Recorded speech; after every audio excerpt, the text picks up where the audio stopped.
mali kono mali ko kan ana folbe be dajele biye tarata e marsikalo kile mugan kono to ambalma o bisigla balak cuka dum kibar keneka bi kibar no mambulo kada buloka ode gaw gouverneur ale sebenke kaji barkan ulu feneka nyema ba mani oyuga komanda gaw konala kayire ka fako barkan mo be ka wala do ke ka dum kun kar nyona ko otebe kibaram ni sarama ulu kon ne ayire ka fo ko ni dola manna ko barkan mo ulu kon kun kede be ka jigi e gawo du konala ale ni kare konala konna ni kata micro trottoir ke ni o konte dore ka gara du de una ka micro jogu dala ka unyininga yala ulu ka tali ni o kadi uye walmani o mani uye ni wala nu ko ni sefe ko ni uye hakili na chaman soro ni ko nu to rasena fo kuma dana da gawo gouverneur kulukan o kele alamsa temele marsikalo klem gwanani o fena sebenke kaji barkan mo ulu ka komandama kayira la ka ko ni wale mun tale fleni aga mo fe ko ni konte ko bente sabla ko ulu kon fle ka baram ko ke tanto ko umana o baram nu kama mal kon nala ko wa ko ya maro ya fenete ugulo ka ko ube ni baram nu ke ko anu manye ni barasu nu ko o kon be ya maro ni ulu fe folo ko sona anga se o yoro nu yere kon be la jelema ko ni baray ko ni ko amama kake ko ale kon be anini barkan ulu kon ka komanda fe go konala ko aka laban kon sigisenga aka mo kon fleni baram na ko uga fusire adana sabla ko ni waliya nu kon bina muka dubule muka mutun kan no kana ko ngani ma bara kon de ni ko fe ko watene ko aka ajiya ko ni waliya nu kon kana ke sababu ka dankar ke mali aleni barkan kon ka jenyo ya barawula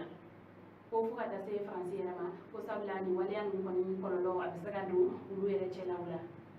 kibara wara mambulo kada kuluka ode CEDEAO aleni uyuma ulu ya yire ka foko ulu kon ka nyangil bero kon talindo alibi mali jamana kama kauna dona ka fo mali jamana nyimo ale kon kunka kata ani CEDEAO mo kon ka nyoy do ke jumate bele ga mali transition nyema ale kon ni mason kata ni taina wa akmena mamu yere kon fenenchi kata CEDEAO mo ulu yere kon ya yire ka foko mo kon ni daduna kumate ko sababu yala mali transition nyema ale kon masega aksendu ni sikla mai konna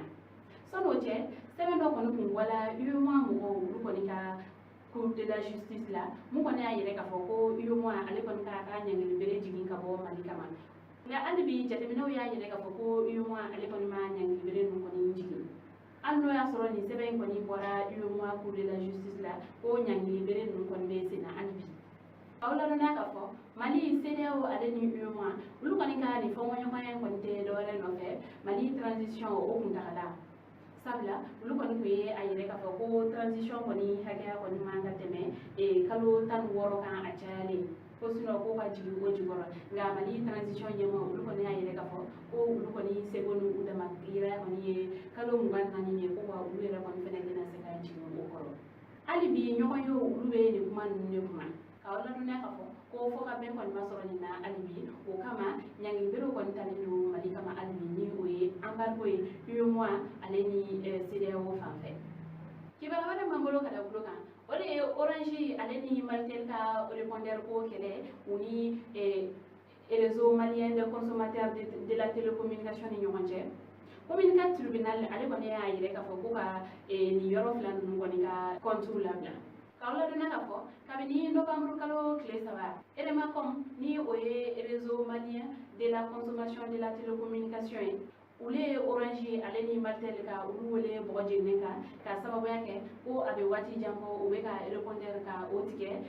maldon ulu ko ni ka crédible ere na comme je kulu ko ni ayire ka fo ko ni wale en ko ni manka ko ni ko ni shwende wale o sababu yala nyangi yu bere mdala orange aleni malter na o ko ni tarajo sefa wari milliard keme aleni biolo la ni wolo la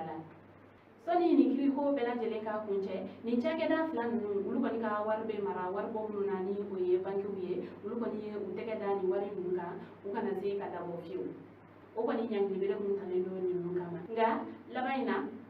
communicat tribunal ale seben do ke ka yire ka fo ko uka uteka bo nunu ko ni ka warka wala sa juga na use ka usoro ka barake ni ai o wari nu yere ko ni labla ni ko ni ko fe martel ale yere ko ni kelenye sefa wari milliard ta yona ka o ko ni bla mali trésor public la impôt saray wa fene war wara o yere ko ni fene kala ka bo tuguni o fana kɔfɛ dépense misɛnninw olu yɛrɛ kɔni fana caman tilala ka kɛ tuguni nka ka bɛɛ lajɛlen la dɔnniya k'a fɔ ko u ka u tɛgɛ se u ka wari ma ko o kɔni dan ye kalo 2 kɔni kɔnɔna ye ni o ye délai de grâce ye ko u bɛ baara kɛ u ka wari ninnu na kalo 2 kɔnɔna la ko ni a tɛmɛna o kan ko a kɔni bɛ segin kiiribulon tigilamɔgɔw olu kɔni ka hakilina ma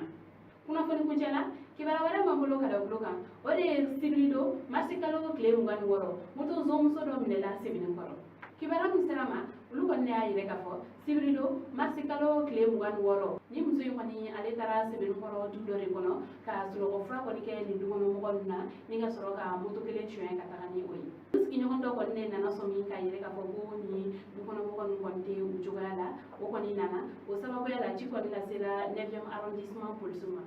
olu kɔni fana ye u ka sɛgɛsɛgɛliw kɔni boloda fo ka taa tɛgɛ da nin motozo in kɔni kan muso in minɛlen a y'a yɛrɛ k'a fɔ ko furajilama dɔ kɔni de bɛ ale bolo ko ale kɔni bɛ o jɔsi mɔgɔw la ko n'o kɛra ko i bɛ sunɔgɔ o yɔrɔnin kelen kɔni na